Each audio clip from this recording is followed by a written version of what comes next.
जय श्री राम भक्त प्रेमी, जय श्री राधे राधे। गुरु दया कर दो मुझ पे, मुझे अपनी शरण में रहने दो। अब ज्ञान के सागर से स्वामी मुझे निर्मल गागर भरने दो। मुझे निर्मल गागर भरने दो। इस दर पे जो भी आया पार हुआ एक पल में। इस दर पे हम भी आए हैं, इस दर पे गुजारा करने दो। इस दर पे गुजारा करने दो। अब ज्ञान के सागर से स्वामी मुझे निर्मल गागर भरने दो। मुझे निर्मल गागर भरने दो। भक्त प्रेमी, आइए हम आपको एक सच्ची बात बताने जा रहे हैं जो आज भी धरती पर सत्य है। साधु बाबा लोग भिक्षा क्यों मांगने जाते हैं? साधु बाबा लोग भिक्षा क्यों मांगने जाते हैं? क्या उन्हें भगवान पर भरोसा नहीं है? नहीं है। इसीलिए वो लोग दरवाजे दरवाजे भीख मांगते हैं। यदि इस बात को अपना ले तो जीवन में कभी किसी के दरवाजे पर भीख नहीं मांगेंगे। कहानी में बताया जाता है कि अटपट गति है नाथ की, झटपट लखे ना कोई। अटपट गति है नाथ की, झटपट लखे ना कोई। आज जब मन के खटपट मिटे, चटपट दर्शन होई। आइए बताते हैं कि साधु बाबा लोग भिक्षा क्यों मांगते हैं। क्या उन्हें भगवान पर भरोसा नहीं है? नहीं है, इसीलिए वो लोग भिक्षा मांगने जाते हैं। आगे बताते हैं, यदि इस बात को अमल संतों ने किया, इस बात का परेखा, तो वो कभी जीवन में किसी से कुछ नहीं मांगेंगे। कैसे? बताते हैं कि एक जंगल में साधु बाबा तपस्या किया करते थे। उनके पास एक छोटा सा बच्चा शिष्य था। बालेपन में साधु बाबा अपने मठिया में उस बालक का पालन पोषण करने लगे। कुछ दिन बीता, वो छोटा बच्चा बड़ा हो गया। एक दिन की बात हुई कि उनके मठिया में अनाज खत्म हो गया था। बाबा जी विचार करने लगे कि मठिया में अनाज खत्म हो गया है, आज कैसे भंडारा चेतेगा और भगवान का भोग कैसे लगेगा। बड़ा सुंदर बात है भक्त प्रेमी, ध्यान दीजिएगा। साधु बाबा मन ही मन विचार कर रहे हैं कि अनाज आए तो आए कहां से।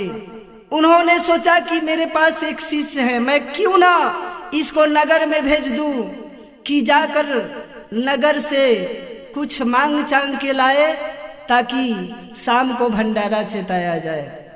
गुरुजी अपने शिष्य को आदेश करते हैं कि इधर आओ।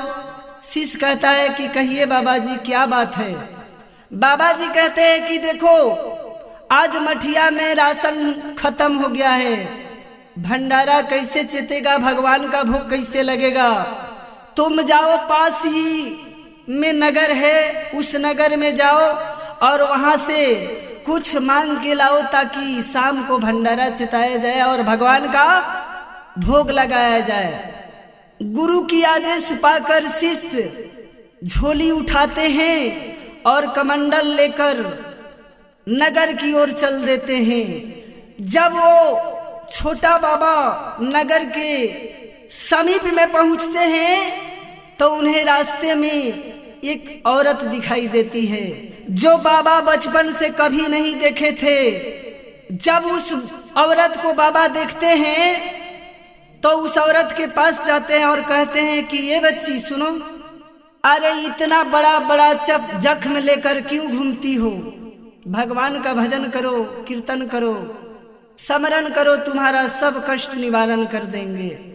वो लड़की कहती है कि बाबा लग रहा है कि कभी औरत को देखे नहीं है। उनके मन में बड़ा सुंदर विचार आया। वो लड़की बाबा को कहती है कि बाबा ये ना जख्म है, ये ना कष्ट है, ये तो परमात्मा का दिया हुआ वतन है। देखिए यहीं पर संतों को ज्ञान मिलता है। कैसे? जब बाबा कहते हैं कि इतना बड़ा बड़ा कष्ट लेकर क्यों घूमती हो, भगवान का भजन करो, कीर्तन करो। क्या देखा था बाबा उस औरत के प्रति, उस लड़की के प्रति क्या देखा था? उनकी ये जो वतन है उसको बाबा देखकर बोल रहे थे कि इतना बड़ा बड़ा कष्ट लेकर क्यों जीती हो, क्यों घूमती हो? भगवान का भजन कीर्तन करो, तुम्हारा सब संकट को भगवान हर लेंगे। बाबा इसलिए बोल रहे हैं कि बाबा कभी वो बचपन से इतना बड़ा हुए थे, कभी औरत देखे नहीं थे। जो वतन को बता रहे हैं बाबा, जैसे हम लोग इस धरती पर आए हैं, ये जो माँ का छाती है, जो हम लोगों को भोजन मिलता है, उसी के बारे में बाबा उस लड़की को बता रहे हैं। उस लड़की के मन में बड़ा सुंदर विचार आया और बाबा को बताने लगी कि देखिए बाबा, ये ना जख्म है ना कष्ट है, ये ना कोई जख्म है ना कोई कष्ट है, ये तो परमात्मा का दिया हुआ वतन है, जिसके सहारे मेरे ओद्र से पुत्र या पुत्री पैदा होगा, इसी के सहारे उसको भोजन मिलेगा।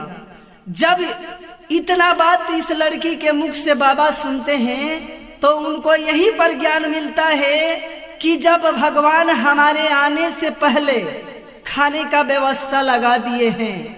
बाबा जी मन ही मन विचार कर रहे हैं और कहते हैं कि जब मेरे आने से पहले परमात्मा खाने का व्यवस्था लगा दिए हैं तो क्या आ गए हैं तो नहीं मिलेगा? मिलेगा, मगर हम लोगों को पास विश्वास नहीं है, इसलिए नहीं मिल रहा है। हम भिक्षा क्यों मांगने जाए? वहीं बाबा को ज्ञान होता है और उस लड़की से इस बात को बाबा सुनते हैं तो कहते हैं जब मेरे आने से पहले परमात्मा खाने का व्यवस्था लगा दिए है तो बच्चा जन्म लेता है, उससे पहले माँ का ये वतन बनाया जाता है कि जिसके सहारे बच्चे का दूध मिले, भोजन मिले। आने के बाद नहीं बनता है, बल्कि परमात्मा हमारे आने से पहले खाने का व्यवस्था लगा दिए हैं तो आ गए हैं तो मिलेगा नहीं? मिलेगा, मगर हमारे पास विश्वास नहीं है। अब वहीं से बाबा उस लड़की की बात को सुनते हैं और वहीं से वापस हो जाते हैं। जब बाबा रास्ते में चलते हैं तो कुछ क्षण के बाद उनके मठिया में कोई जाकर ट्रक से ढेर सारा अनाज गिरा देता है और बाबा वहां पहुंचते हैं तो उनके गुरुजी कहते हैं कि ऐसी इधर आओ, क्या मांग कर लाया है नगर से, जरा हमें दिखाओ। तो ये छोटा बाबा बोल रहे हैं कि सुनिए, आपको विश्वास नहीं है भगवान पर, मगर हमें है। जब परमात्मा हमारे आने से पहले खाने का व्यवस्था लगा दिए हैं तो आ गए हैं तो मिलेगा नहीं? मिलेगा, मगर ना आपके पास विश्वास है ना मेरे पास विश्वास है, इसलिए आप हमें भीख मांगने भेज रहे हैं नगर में। नहीं जाएंगे, नहीं खाएंगे, नहीं भंडारा चेतेगा।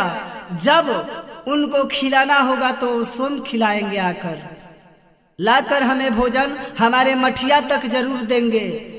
इसीलिए बताया जाता है कि संतों ने जोग 3 प्रकार के होते हैं भक्त प्रेमी। एक जोग होता है हठ जोग, एक जोग होता है लठ जोग और एक जोग मठ जोग। 3 प्रकार की जोग होता है। जैसे हठ जोग बताया जाता है कि हठ जोग धारण किए थे सूरदास जी।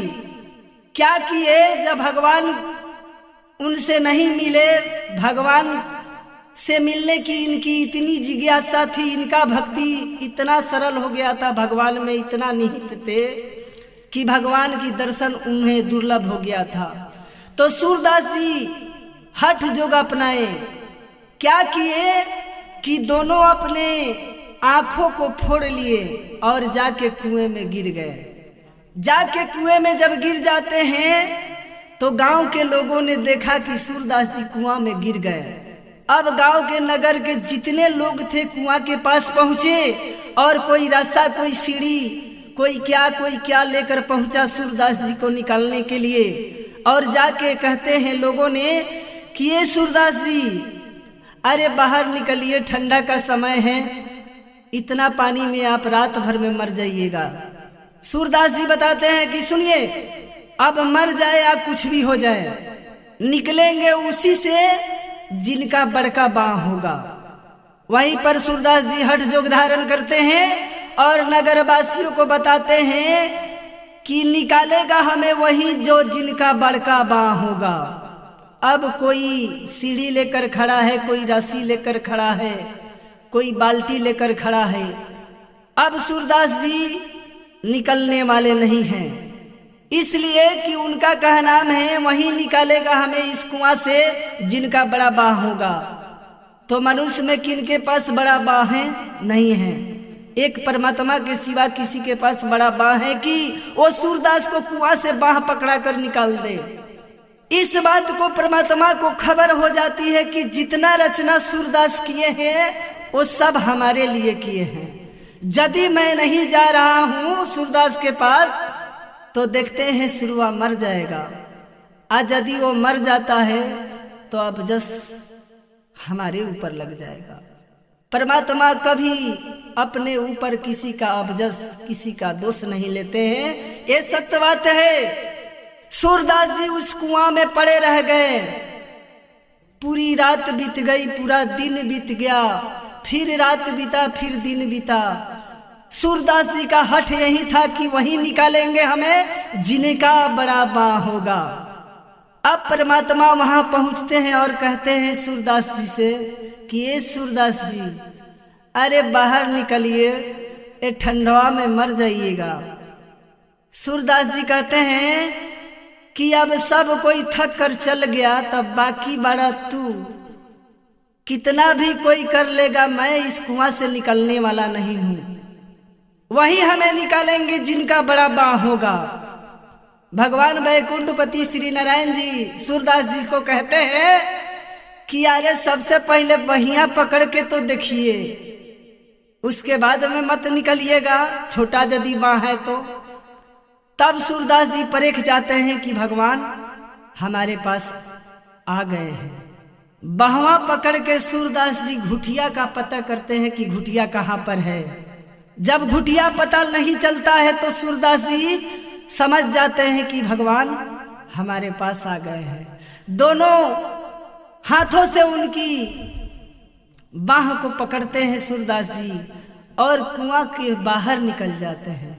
और जब कुआं के बाहर निकल जाते हैं तो बाह को छुड़ाकर भगवान चलते हैं। तो सूरदास जी कहते हैं कि अखिया नहीं खे तो हमरा से छल करता रहो। इसी पर बताया गया है, फूल डाली से अलग हो सकती है मगर खुशबू से नहीं, आप हमारे नजर से दूर हो सकते हैं मगर हमारे दिल से नहीं। गोस्वामी जी बताते हैं कि जब सूरदास जी कुएं से बाहर आए, अब बाह छुड़ा के भगवान जा रहे हैं, तो सूरदास जी कहते हैं बाह छोड़ा के जाते हैं निर्बल जानी मोही, मर्द बखानू तब तो ही दिल से निकल जा तो ही। बाह छोड़ा की जाते हैं निर्बल जानी मोही। अरे मर्द बखानू तब जब मेरे दिल से निकल जा तू ही। अंधा है इसीलिए हमारा हाथ छुड़ा कर जा रहे हैं, आंख नहीं है कि आप कहाँ गए, मगर इसमें मेरे अंदर से निकल के दिखाइएगा तब ना पूछेंगे कि आप मर्द हैं।